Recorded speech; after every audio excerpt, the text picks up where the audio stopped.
प्यारे बच्चों नमस्कार। आज हम बात करेंगे चैप्टर 6 कक्षा 10 के क्या बोलते हैं त्रिभुज चैप्टर के प्रमेय नंबर 2, जो कि कल पहली प्रमेय पढ़ाई थी आधारभूत अनुपातिक प्रमेय या बेसिक प्रोपोर्शनैलिटी थ्योरम। उसका कन्वर्स है, उल्टा होगा। उल्टा का मतलब है कि जो वहां पर दिया हुआ था वो यहाँ पर सिद्ध करना है, और जो वहां पर सिद्ध करना था वो यहाँ पर दिया हुआ होगा, है ना।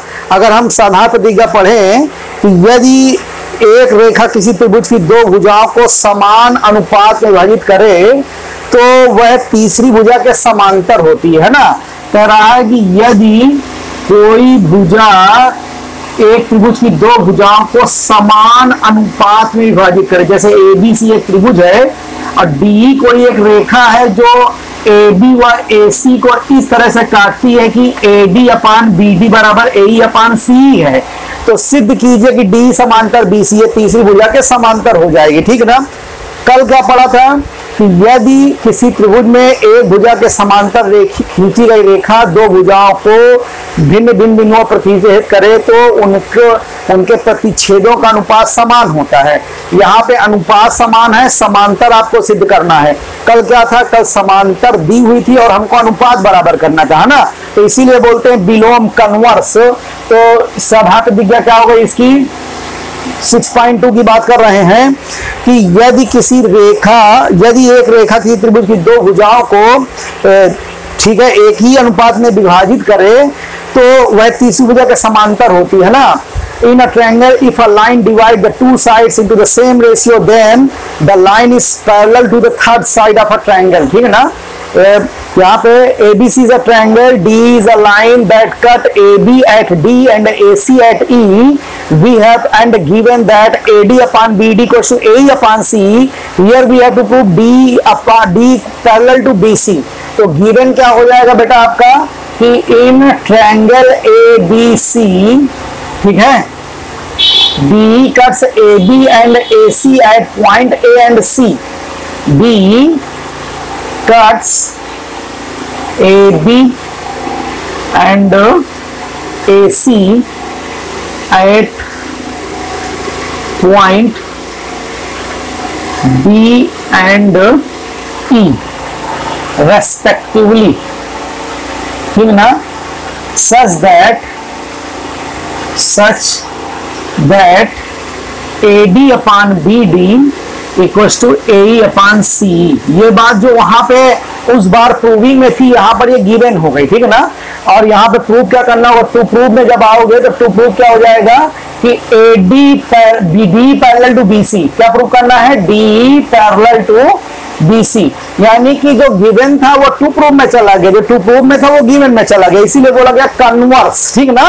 कन्वर्स क्यों बोला गया, क्योंकि जो बात वहां दी थी और दूसरी बात जो सिद्ध करनी थी यहाँ पे जस्ट उल्टा है। दी हुई बात जो पहले वाली की जो दी बात थी यहाँ पर सिद्ध करना है, और जो सिद्ध करनी थी वो बात यहाँ पर दी है। वहां पे यह था समांतर दी हुई थी और हमको अनुपात बराबर दिखाना था, यहाँ अनुपात बराबर दिया हुआ और हमको समांतर सिद्ध करना है। समझ गए होंगे आप लोग, है ना। तो एक बार फिर से प्रमेय की हम साधारण पढ़ते हैं कि यदि किसी त्रिभुज में यदि एक रेखा दो भुजाओं को समान अनुपात में विभाजित करे तो वह तीसरी भुजा के समांतर होती है ना। If a line divide the two sides of a triangle in same ratio then it is parallel to third side, ये तीसरी साइड के पैरेलल हो जाती है ना। Here in triangle ABC D cuts AB at D and AC at E in such a way AD upon BD equals to AE upon CE, है ना। Ratio equal है तो we have to prove DE parallel to BC। थोड़ा सा रचना करनी पड़ेगी, construction करेंगे फिर से हम, और कंस्ट्रक्शन क्या होगा, है ना। देखो समांतर प्रूव करना है तो हमने ये मान लिया, माना DE BC के समांतर नहीं है तथा DE डैश समांतर BC खींचा, DE डैश समांतर BC खींचा जिसमें AC को E डैश पर काटा, है ना। हमने मान लिया कि माना DE is not parallel to BC, जो DE है वो BC के समांतर नहीं है। DE डैश समांतर BC खींचा जिसने AC को E डैश पर काट दिया ना। Let D is not parallel to BC, draw DE dash parallel to BC that cuts AC at point E dash। Okay, तो यहाँ पे हमने कंस्ट्रक्शन कर लिया कि let DE is not parallel to BC and draw DE dash parallel to BC that cuts AC at E dash, AC at E dash। Okay, तो ये आपका कंस्ट्रक्शन हो गया। आप प्रूफ में आ जाइए, आप देखिएगा सिंस DE जो है DE dash parallel to BC है ना, कहां से हो गया? बाय कंस्ट्रक्शन, रचना से कह सकते हो, कंस्ट्रक्शन CTRUCTI, ठीक है ना, ये कंस्ट्रक्शन से बात आ रहा है। अगर कंस्ट्रक्शन से पैरेलल है तो आप जानते हो अगर कोई भुजा जो है तीसरी भुजा के समांतर होगी तो वह दो भुजाओं को समान अनुपात में विभाजित करती है। तो यहाँ पर क्या हो जाएगा, हम ये लिख सकते हैं कि DE है ना AD बटे DE, AD बटे DE BD is equal to हो जाएगा AE dash upon CE dash. Equation first हो गया। ये आ गया BPT से, BPT या Thales theorem, basic proportionality theorem या थेल्स थ्योरम से ये बात आ गई आपकी, ठीक है ना। अब इसके बाद आप आइए, है ना, लेकिन हमको एक चीज दिया है, बट क्या चीज, AD upon BD is equal to AE upon CE। ये बात हमको कहां से दी हुई है ना, ये बात कहां से हो गई, गिवन दिया है, यानी गिवन हो गई ये बात, है ना। अब जब ये गिवन हो गई तो हम लिख सकते हैं समीकरण 1 व 2 से, from equation first and second, from equation first and second we can say that इधर वाला पोर्शन आप देखो इक्वल हो गया, तो इसका मतलब क्या होगा, ये पोर्शन भी आपस में इक्वल हो जाएगा। तो we can say here AE upon CE is equal to AE dash upon CE dash, ठीक है ना। अब AE अपान CE डैश से कुछ नहीं बनेगा, कहीं से AE equal to AE dash आ जाए तो हम कह सकते हैं कि अगर AE equal to AE dash आ जाए तो E और E डैश अलग अलग बिंदु होंगे, एक ही बिंदु होंगे, ये एक दूसरे को कॉन्फाइड कर जाएंगे, एक दूसरे के ऊपर संपाती हो जाएंगे, है ना। तो संपाती होंगे तो सीधी सी बात है कि E और E डैश एक ही बिंदु होगा, तो क्या हो जाएगा, DE पैरेलल टू BC, क्योंकि अगर E डैश और E एक ही बिंदु होगा तो हम पैरेलल दिखा सकते हैं। तो हमने थोड़ा सा इस पे क्या किया, एक एक ऐड कर दिया, तो हमने इतना लिख दिया कि AE upon CE plus 1 equal to AE dash upon CE dash plus 1। अगर ऐड करोगे तो AE प्लस CE हो जाएगा, ये AE plus CE upon CE is equal to AE dash plus CE dash upon CE dash, ठीक है ना, अपान CE dash. इतनी बात आ गई। अगर इधर थोड़ा सा आते हैं तो AE प्लस CE से आ गया आपका AC, तो AC अपान आ गया CE is equal to AC upon CE dash, ये हो जाएगा, ये कैंसिल हो गया, तो यहां से ये आ गया कि CE equal to CE dash, CE equal to CE dash. अच्छा, CE और CE डैश कब इक्वल हो सकते हैं, है ना, मेजरमेंट भाई जब इनिशियल पॉइंट सेम है किसी भी लाइन सेगमेंट का और दो लाइन सेगमेंट सेम होंगे तो इसका मतलब क्या, final point must be also same, because of that C कॉन्साइड कर रहा है, एक साथ ही है, तो E और E डैश भी कॉन्साइड करेंगे, है ना, क्योंकि लाइन सेगमेंट का लेंथ इक्वल आ गया। फर्स्ट पॉइंट कॉन्साइड कर रहा है तो इसका मतलब क्या है कि सेकंड पॉइंट भी कॉन्साइड कर रहा होगा, क्योंकि एक ही डायरेक्शन में है। तो लिख देंगे इट इज पॉसिबल ओनली ना, यह तभी संभव है जब E और E डैश अलग अलग बिंदु ना होकर एक ही बिंदु हो, अतः DE dash DE parallel to BC हो जाएगा। तो लिख सकते हैं it is possible only that, it is only when E and E dash coincide with each other, ठीक है ना, ये दोनों पॉइंट एक दूसरे के साथ क्या करेंगे, कॉन्साइड कर जाएंगे, यानी एक दूसरे के ऊपर होंगे, है ना। तो जब ऊपर हो जाएंगे तो इसका मतलब एक ही बिंदु है, तो जब एक ही बिंदु तो हम ये लिख सकते हैं so DE parallel to BC, DE parallel to BC, यही हमें प्रूव करना था, है ना। तो ये पहले वाले थ्योरम से तो आसान है, बहुत ज्यादा कठिन नहीं है, लेकिन थोड़ा सा ध्यान देना होगा आपको कि इसमें हमने क्या किया कि समांतर रेखा खींच ली है और खींचने के बाद हमने ये कह दिया कि ये मतलब जो रेखा दी वो समांतर नहीं, हमने एक समांतर रेखा खींच ली है और खींचने के बाद पहली कंडीशन में BPT से आ गया समांतर, मतलब रेशियो दोबारा में गिवन है, इससे रेशियो आ गया और आपका लेफ्ट हैंड साइड दोनों का इक्वल है, तो राइट साइड इक्वल हो जाएगा। जब इक्वल किए तो ये AE अपान C, AE डैश अपान C डैश 1 1 ऐड कर दिया, तो ऊपर AC AC आ गया, दोनों से कट जाएगा, तो CE इक्वल टू क्या आ गया, C डैश आ गया।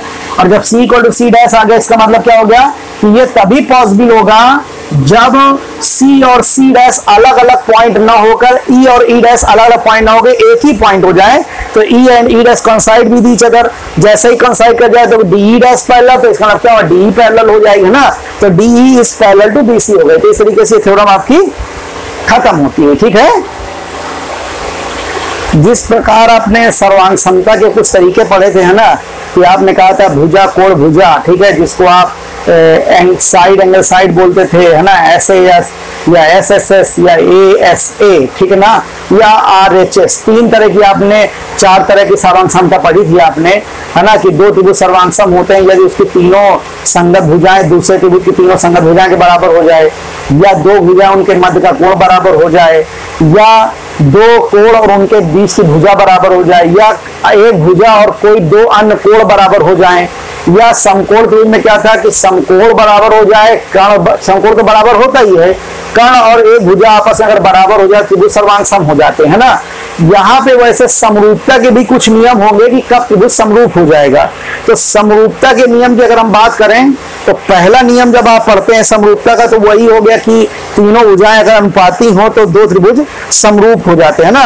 यदि दो त्रिभुज के संगत कोण बराबर हो तो उनकी संगत भुजाएं एक ही अनुपात में होती है, इसलिए दोनों त्रिभुज समरूप हो जाए। मतलब अगर तीनों कोण बराबर हो तो तीनों भुजाएं अनुपाती हो जाएंगी, ये हमको सिद्ध करना होगा। इस दशा पे त्रिभुज जो है वो समरूप हो जाएंगे। दूसरा समरूपता क्या हो जाती है कि यदि, ठीक है, एक त्रिभुज की भुजाएं दूसरी त्रिभुज की भुजाओं के अनुपाती हो जाएं, संगत भुजा अनुपाती हो जाएं, तो उनके कोण बराबर हो जाएंगे और तब भी भुजा त्रिभुज समरूप हो जाएंगे। यानी ये आपका एक तरीके से उसका कन्वर्स हो गया। वहां पे क्या था, कोण बराबर दिए थे, भुजाओं का अनुपात बराबर करना था और त्रिभुजों को समरूप दिखाना है। कि अगर वैसे मैंने आपसे पहले शुरुआत में बात करी थी कि दो त्रिभुज समरूप कब होंगे, जब उनके संगत कोण बराबर हो जाएं और संगत भुजाएं अनुपाती हो जाएं, है ना। तो उसी तरह की यहाँ पर बात है कि यदि दो त्रिभुजों के संगत कोण बराबर हो तो उनकी संगत भुजाएं अनुपाती हो जाती हैं और त्रिभुज समरूप होते हैं। ठीक है ना, तो ये एक समरूपता ये हो गई। दूसरी क्या हो गई कि अब कोण भुजाएं अगर अनुपात में हो जाएं तो उनके कोण बराबर हो जाएंगे, तब भी त्रिभुज समरूप हो जाएंगे। इसके बाद अगला तरीका क्या होता है कि एक कोण, दो कोण आपस में बराबर हों और उन कोणों को बनाने वाली भुजाओं का अनुपात अगर बराबर हो जाए, तो अनुपात बराबर हो जाएगा तो भी त्रिभुज जो है आपके समरूप हो जाएंगे। यानी समरूपता तीन तरह की हो गई। एक हो गई एंगल एंगल एंगल की, कोण कोण कोण बराबर करना है। दूसरे वाले में क्या आ गया, साइड साइड साइड क्या आ गई, यानी तीनों भुजाओं का अनुपात बराबर हो गया। और तीसरी आ गई आपकी, है ना, साइड एंगल साइड, यानी भुजा कोण भुजा समरूपता भी हो सकती है कि दो भुजाओं का अनुपात और उनके बीच का कोण अगर बराबर हो जाएगा तो दोनों त्रिभुज जो है वो आपके समरूप हो जाएंगे। ठीक है ना, तो इनसे जुड़ी हुई ये तीन तरह की समरूपता है, तो तीन यहाँ पर प्रमेय बन जाती हैं। और जो पहली प्रमेय बनती है समरूपता के आधार पर वो 6.3 है। 6.3 आपको बोलती है कि यदि दो त्रिभुजों में संगत कोण बराबर हो तो उनकी संगत भुजा अनुपाती होती हैं और इसलिए त्रिभुज आपके समरूप हो जाते हैं। मतलब दो त्रिभुज यहाँ पर दे दिए गए हैं और दोनों ही त्रिभुज जो है वो आपस में, ठीक है ना, थ्योरम हम बात कर रहे हैं 6.3 की। यहाँ पे जो क्राइटेरिया है सिमिलरिटी का वो एंगल एंगल एंगल है। यहाँ पे दो त्रिभुज दे दिए गए, मान लीजिए एक त्रिभुज आप इस तरीके से बना लीजिए, एक ये ऐसे बना लीजिए और एक थोड़ा सा बड़ा कर लीजिए, है इस तरह से। ये दो त्रिभुज हैं ये, और इनमें क्या चीज है कि ये मान लीजिए ABC एक त्रिभुज है और ये वाला जो त्रिभुज है वो PQR है। तो इनके संगत कोण बराबर है, यानी कोण A जो है वो कोण P के बराबर है, कोण B कोण Q के बराबर है, कोण C कोण R के बराबर है। ये चीज दिया हुआ है। थ्योरम 6.3 की बात कर रहे हैं तो इसको हम बोलते हैं, है ना, कोण कोण कोण सिमिलरिटी क्राइटेरिया। कोण कोण कोण सिमिलरिटी क्राइटेरिया इसको हम कहेंगे और इसके आधार पर हम इसको करते हैं। ठीक है ना, तो यहाँ पर क्या होगा, तीन कोण बराबर हैं और आपको तीनों भुजाओं का अनुपात बराबर दिखाना है और त्रिभुजों को समरूप दिखाना है। ठीक है ना, तो प्रमेय 6.3 के लिए हम कैरी ऑन करते हैं। यहाँ से इसको हम कोण कोण कोण समरूपता प्रमेय या angle angle angle symbiotic radio कह सकते हैं ना, कि यहाँ पर जो दिया है वो क्या है कि त्रिभुज एबीसी और त्रिभुज पीक्यूआर में कोण ए बराबर कोण पी, कोण बी बराबर कोण क्यू, कोण सी बराबर कोण आर, इतनी बात हमको दी हुई है, ठीक है ना। और सिद्ध क्या करना है आपको कि A B upon P Q equal to B C upon Q R equal to A C upon P R, और इससे फिर निकाल के लाना होगा त्रिभुज ए बी सी समरूप त्रिभुज पी क्यू आर, यानी कि ABC समरूप PQR, that is triangle ABC similar triangle PQR। थोड़ा सा रचना भी करनी होगी, और रचना क्या कर रहे हैं कि ना PQ पर AB बराबर PS व PR पर AC बराबर PT काटा व ST को मिलाया, है ना। क्या कर लिया, cut PS equal to AB on PQ, ठीक है। यहाँ कंस्ट्रक्शन ये बात का कर रहे हैं हम, रचना थोड़ी सी कर रहे हैं, है ना। और रचना में क्या हो रहा है उसको हम कंस्ट्रक्शन कह सकते हैं, कंस्ट्रक्शन, ठीक है। Cut PS equals to AB on PQ and PT is equals to AC on, ठीक है ना, PR and join ST, join ST। ये आपका कंस्ट्रक्शन हो गया, है ना। आप प्रूफ की बात करते हैं, देखिएगा ये दोनों त्रिभुज आपके समरूप हो गए, सर्वांगसम हो जाएंगे। क्यों हो जाएंगे, AB बराबर आपका PS हो गया रचना से, AC बराबर PT हो गया रचना से, और कोण A बराबर कोण P हो गया, है ना। जब इतनी बात हो गई तो दोनों त्रिभुज सर्वांगसम हो गए। जब सर्वांगसम होगा तो कोण B बराबर कोण S आ जाएगा, कोण C बराबर जो होगा वो कोण आपका P आ जाएगा। परंतु कोण B बराबर कोण Q दिया हुआ है और कोण C बराबर आपको R दिया हुआ था, तो इसका मतलब कोण S बराबर कोण Q आ गया और कोण T बराबर कोण आ गया R आ गया, है ना। तो ये जब इतना आ गया तो हम ये लिख सकते हैं जो कि संगत कोण, ये कोण कैसे हैं आपके संगत कोण है।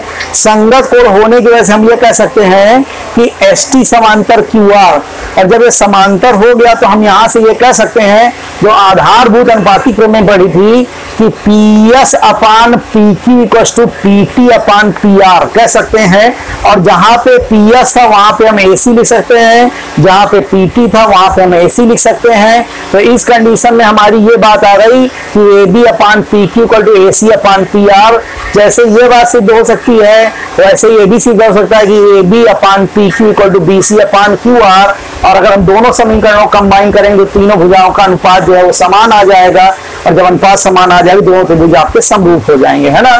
तो हम स्टार्ट करते हैं। सबसे पहले ले लिया त्रिभुज ABC व त्रिभुज PST में जब आ रहे हो तो AB बराबर आपका हो गया, देखिए PS, ठीक है ना, कोण A बराबर कोण P, और उसके अलावा AC इज इक्वल टू आ गया PT। ये बात कहां से हो गई, रचना से ये बात रही है ना। ये बात आपने रचना करी है इस बात की, ये हमने इक्वल करे हैं, ठीक है। ये कहां से हो गया, ये बात आपको दिया है। इसके बाद इस बात की बात करें तो ये भी कहां से हो गई, रचना से हो गई। ये बात आपकी रचना से रही है ना, तो ये भी आप रचना से लिख सकते हैं।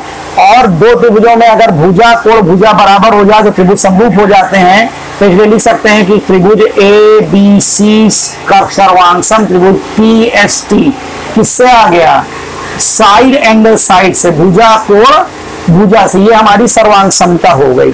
और जब ये सर्वांग समता हो गई तो हम ये लिख सकते हैं यहां से कि इसलिए कोण B बराबर कोण S तथा, ठीक है, कोण C बराबर कोण T, है ना। ये बात समीकरण 1 बनाया। और ये कैसे हो गया आपका, कोण C बराबर कोण T, है ना, CP से सात्रिसा सर्वांगसम त्रिभुजों के संगत अंग समान होते हैं, है ना, सात्रिसा। लेकिन आप देख रहे हैं आपको ये बात दे रखी है, but angle B is equal to angle Q and angle C is equal to angle R। ये समीकरण नंबर 2 डाला, ये आपको गिवन है ना, ये बात आपको दे रखी है। अगर इनको आपस में मैच करोगे तो यहां से ये चीज निकल आएगी, कोण Q बराबर कोण S आ गया आपका, और कोण R बराबर कितना हो गया, कोण T हो गया, तथा कोण R बराबर आ गया कोण T, है ना। ये कोण आपस में बराबर हो गए और आप देख रहे हो ये दोनों जो कोण ये संगत कोण है, जो कि संगत है ना, ये जो कि है, और देखिए लिख सकते हैं जो कि संगत कोण है, जो कि संगत कोण है ना, करस्पॉन्डिंग एंगल्स हैं। और अगर ये संगत कोण होगा तो हम ये लिख सकते हैं, इसलिए ST parallel to QR, ST parallel to QR। और जब इतना आ गया तो हम ये भी लिख सकते हैं यहां से कि PS, है ना, जब ये समांतर हो गया तो यहाँ पे हम लिख सकते हैं PS upon PQ is equal to PT upon PR, है ना। ये बात कहां से आ गई, BPT से, बेसिक प्रोपोर्शनलिटी थ्योरम, आधारभूत अनुपातिक प्रमेय या थेस थ्योरम से ये बात हमारी हो गई, ठीक है ना। अब जब इतनी बात आ गई तो इसी को हम देखिए इधर लिखते हैं, यहाँ पे हम ये भी लिख सकते हैं कि और PS के प्लेस पे हम AB लिख सकते हैं, PS और AB इक्वल है, तो यहां से हमने लिख दिया कि AB upon PQ is equal to AC upon PR, ठीक है ना। ये इक्वेशन थर्ड डाल दिया, रीजन भी दे दिया, क्या दे दिया कि AB इक्वल टू PS और AC इक्वल टू PT। ये बात हम आपकी पहले ही कंस्ट्रक्शन कर चुके हैं। जैसे ये किए हो तो इसी प्रकार हम एक बात और लिख सकते हैं, इसी प्रकार हम ये लिख सकते हैं कि AB upon PQ is equal to BC upon QR। ये वाला समीकरण नंबर 4 डाल दीजिए। अगर इनको आपस में कंबाइन कर दो समीकरण 3 हुआ 4 से, तो आप देख रहे होंगे कि हम ये लिख सकते हैं कि AB upon PQ is equal to BC upon QR equal to AC upon PR। और जब ये आपस में बराबर हो गए, है ना, भुजाओं का अनुपात बराबर आ गया, तो जो आपने कांग्रुएंसी का रूल पढ़ा था कि दो त्रिभुज समरूप होते हैं कब, जब उनकी संगत भुजाओं का अनुपात बराबर हो और कोण बराबर हो जाए। तो यहाँ पे कोण बराबर दिए थे, हमने भुजाओं का अनुपात बराबर कर लिया है, तो हम यहाँ से लिख सकते हैं कि त्रिभुज ABC समरूप त्रिभुज PQR, और यही बात हमको सिद्ध करनी है ना। तो ये आपकी थ्योरम नंबर 6.3 हो गई, कोण कोण कोण समरूपता प्रमेय, है ना। Angle angle angle similarity criteria, यहाँ पे दो त्रिभुजों के एंगल बराबर दिए थे, भुजाओं का अनुपात बराबर करना था, इसके लिए थोड़ा सा कंस्ट्रक्शन किया है और कंस्ट्रक्शन के बाद ये इस तरीके से